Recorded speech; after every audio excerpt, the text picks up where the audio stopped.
Allez, pour commencer ce tout dernier développement au Proche-Orient que l'on apprend de façon officielle dans cette guerre qu'Israël est en train de mener contre le Hezbollah libanais, la milice chiite, vous le savez, fait état depuis quelques jours d'incursions rapides de la part de l'armée israélienne. Il semblerait que le ton soit en train de changer au sud Liban, que les Israéliens aient décidé de renforcer leur dispositif dans cette région. Des blindés notamment sont en train d'être déployés dans la zone et on apprend à l'instant qu'un premier militaire israélien a donc été tué sur ce front libanais. On va aller retrouver tout de suite notre envoyé spécial à Beyrouth pour commenter l'information. Cyril Payen, bonjour. Vous êtes notre envoyé spécial dans la capitale libanaise. Je ne sais pas si vous aviez l'information, je vous l'annonce en tout cas. Cela vient d'être confirmé de façon officielle par les Israéliens. Un premier soldat, un premier militaire israélien vient d'être tué sur le sol libanais cet après-midi.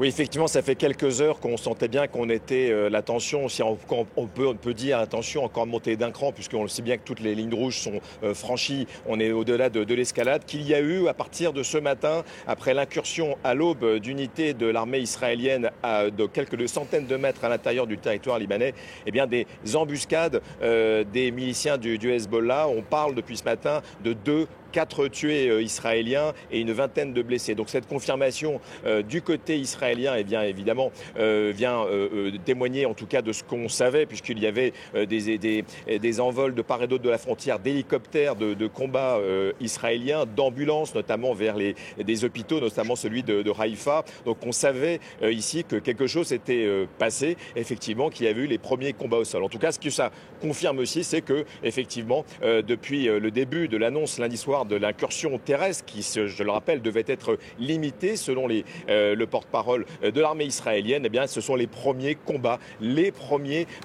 qui opposent l'armée israélienne aux milices du Hezbollah. Alors évidemment ici, tout le monde scrute cette frontière sud alors que les bombardements n'ont pas cessé. Ici, je suis actuellement à l'est de Beyrouth. Nous surplombons, je ne sais pas si vous pouvez voir, la banlieue sud de Beyrouth. Il y a encore des fumées, il y a des incendies puisqu'il y a eu des bombardements intenses toute la nuit et des frappes dans la matinée. On est donc dans une situation évidemment extrêmement compliquée sur place.